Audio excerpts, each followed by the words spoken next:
فضل و کرم سے ہم سب نے نماز فجر با جماعت ادا کی ہے۔ اللہ سبحانہ و تعالیٰ اپنی بلند بارگاہ میں قبول فرمائے، آمین۔ اللہ سبحانہ و تعالیٰ ہماری بخشش کا بہانہ بنائے، آمین۔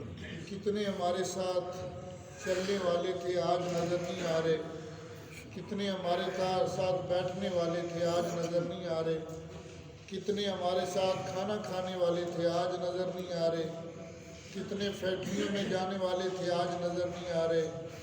بس ایک دن ایسے ہوگا کہ ہم بھی چلے جائیں گے، پھر کسی کو نظر نہیں آئے گی۔ لوگ تلاش کریں گے، ڈھونڈیں گے، نہیں ملیں گے۔ ماں بیچاری وظیفے پوچھے گی کہ بتاؤ میرا بیٹا میرے خواب میں بھی نہیں ملتا، بیوی پوچھے گی میرا خامد میرے خواب نہیں آتا، کوئی ایسا وظیفہ بتا دو مجھے خواب میں ہی مل جائے۔ تو بھائی ایک دن ایسا آنے والا ہے، پھر کسی کو نظر نہیں آئے گی۔ آج ایک تو قدر کر لینی چاہیے انسان کی، انسان بڑا قیمتی ہے، جب ہم گوا بیٹھتے ہیں تو پھر اس کی یادیں آتی ہیں۔ سنگ زنی کرتے رہے اہل وطن عمر بھر، ہمارے پیر صاحب یہ اکثر پڑھا کرتے تھے کہ عمر بھر سنگ زنی کرتے رہے اہل وطن، الگ بات ہے دفنائیں گے اعزاز کے ساتھ، مرن تو بعد پھر قدر کیتی دکھا دیکھی، زندہ ہے، بڑا قیمتی انسان ہے۔ اللہ تعالیٰ جہاں بھی کچھ جو ہے اس کو وہی پہ اللہ خوش رکھے۔ آمین۔ آج ہم نے بڑے ایک اہم موضوع پہ بات کرنی ہے جو قرآن پاک نے ارشاد فرمایا ہے، خصوصاً نوجوانوں کے لیے ہے، خصوصاً نوجوانوں کے لیے ہے کہ اللہ کریم نے فرمایا وَإِن كُنتُمْ جُنُبًا فَطَّهَّرُوا، اور اگر تم جنبی ہو جاؤ تو پھر خوب پاک ہو جاؤ،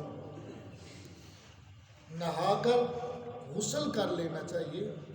وَإِن كُنتُمْ جُنُبًا فَطَّهَّرُوا، جنبی کب ہوتا ہے؟ حالت جنابت میں کب ہوتا ہے؟ تو ایک بندے نے، میں ایک حدیث پاک ساتھ ملانا چاہتا ہوں، آقا کریم علیہ الصلوۃ والسلام کی بارگاہ میں ایک صحابی حاضر ہوا، اس نے کافی مسئلے پوچھے، سوال در سوال، سوال در سوال۔ ان سوالوں میں سے ایک سوال یہ تھا کہ پیارے کریم لجپال کریم آقا علیہ الصلوۃ والسلام کی بارگاہ میں عرض کرتا ہے حضور میں اللہ سے پاک ملنا چاہتا ہوں، میں اللہ سے پاک ملنا چاہتا ہوں، میں اللہ سے پاک کیسے ملوں گا؟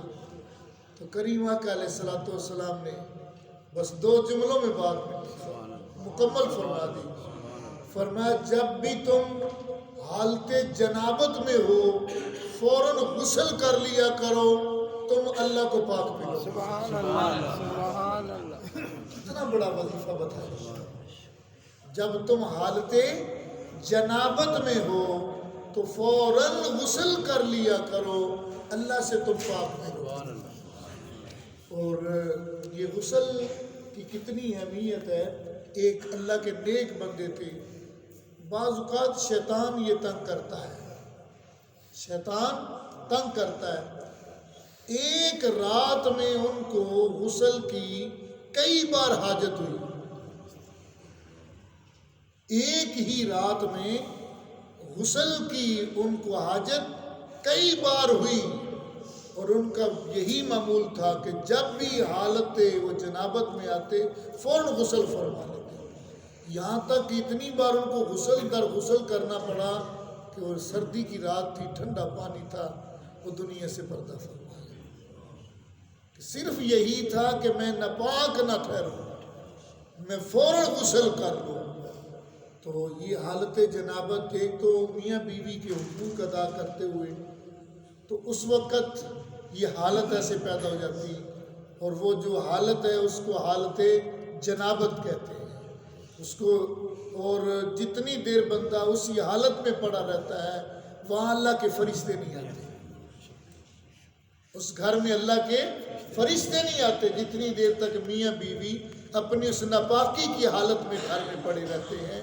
تو ان کو چاہیے کہ فوراً بیوی کو بھی اور خامد کو بھی فوراً اپنا غسل کر لینا چاہیے تاکہ اللہ کے فرشتوں کا جو وہ نزول شروع ہو جائے۔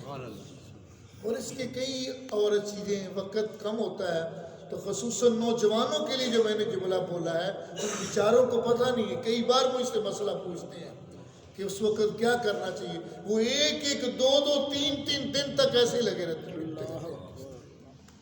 یعنی کہ وہ جو غسل ہی نہیں کرتے نوجوان اسی طرح ہی وہ رہتے ہیں۔ تو غسل کے اب کتنے فرض ہیں؟ اب اختلاف پڑ گیا بھائی۔ ہاں، اب غسل کے 3 فرض ہیں، وضو کے 4 تھے تو اب غسل کے 3 ہیں۔ تو کولی کرنا، غرارے کرنا، یہاں وہ حلق ہے وہ تر ہو جائے اور ایسے ناک میں پانی ڈالنا 2، جہاں یہ نرم ہڈی ہے اس کو اچھی طرح سے، اور غسل ہمارا نامکمل اکثر ایسے رہ جاتا ہے جس کی وجہ سے گھر میں کھانا پینا بھی حرام ہے، عورتیں بیچاری ہیں ان کا غسل صحیح نہیں ہوتا، پالش لگی ہوتی ناخنوں پر، جتنی دیر وہ نہیں اترے گی غسل نہیں ہوگا، جب غسل نہیں ہوگا تو سب کچھ ہی ایسے حرام ہی ہے۔ تو اس لیے تھوڑی سی اس بات کل ہم کریں گے۔ تو یہ تھا جنبی ہونا، حالت جنابت۔ تو جب بھی حالت جنابت میں یہ کچھ مسائل ہوتے ہیں وہ علیحدہ بھی پوچھ لیا کرو، تنہائی میں علیحدگی پوچھنے والی باتیں بھی ہوتی ہیں۔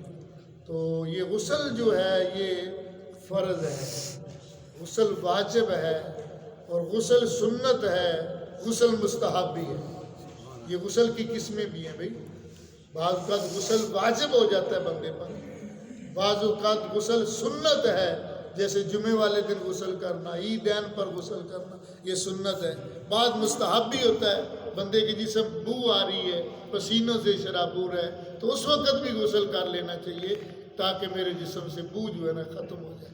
بعض نمازی بیچارے ایسے پریشان ہوتے ہیں کہ بندہ کام کاج کر رہا ہوتا ہے، جسم سے گندی بو آ رہی ہوتی ہے، وہ صفوں میں گھس جاتے ہیں۔ تو آقا کریم علیہ السلام نے منع فرمایا، اور آقا کریم علیہ السلام نے فرمایا جب بھی میرے گھر میں آؤ، مسجد میں آؤ تو خوشبو لگا کے آیا سبحان اللہ، تاکہ تمہاری وجہ سے کوئی بھی نمازی پریشان نہیں ہونا چاہیے۔ ایسی بعض اوقات پسینے کی گندی بو ہوتی ہے کہ بندے سے برداشت نہیں ہوتی، یا بعض اوقات بندے نے وہ سوکس کہتے ہیں، کیا کہتے ہیں بھی، جرابیں وغیرہ پہنی ہوتی ہیں، موزے پہنے ہوتے ہیں، اب ان پاؤں کی اتنی گندی بو ہوتی ہے کہ جب وہ گھر میں اتارتا ہے یا مسجد میں اتارتا ہے اس کی اتنی گندی بو، سمیل اتنی گندی ہوتی ہے کہ ساتھ والے نمازی پریشان ہو جاتے ہیں۔ اس لیے آقا کریم علیہ السلام نے فرمایا کہ جب بھی مسجد میں تشریف لاؤ ایک تو زینت کر کے آؤ، خوشبو وغیرہ لگا کے آؤ تاکہ تمہارا جو ساتھ والا نمازی ہے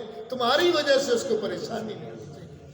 اللہ سبحانہ و تعالیٰ اب اگلے جو مسئلے ہیں وہ بھی بڑے سننے والے ہیں۔ سبحان اللہ، سبحان اس اللہ، ایک آیت میں کئی مسئلے اللہ نے بیان فرمائے، سبحان اللہ، کئی مسئلے۔ ابھی ایک آیت پہ ہمارے 2-3 دن اور لگیں گے۔ اللہ سبحانہ و تعالیٰ، کل وضو کی بات تھی، آج غسل کی بات ہے۔ تو وضو بھی ایسے کرنا ہے کہ جب آپ وضو کر کے اٹھ جائیں تو آپ کے سارے گناہ جو وہ دھل جانے چاہیے، پانی میں گناہ بہہ جانے چاہیے۔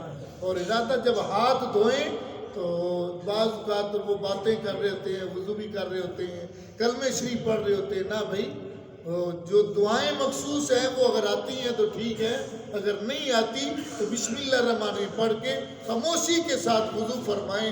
جب وضو مکمل ہو جائے تو دوسرا کلمہ شریف پڑھ لو، اللہ کی عزت کی قسم ہے اللہ سارے گناہ معاف کرے۔ سبحان اللہ، سبحان اللہ، جنت کے 8 دروازے ہیں، 8 دروازے اللہ کھول دیتا ہے بندے کے۔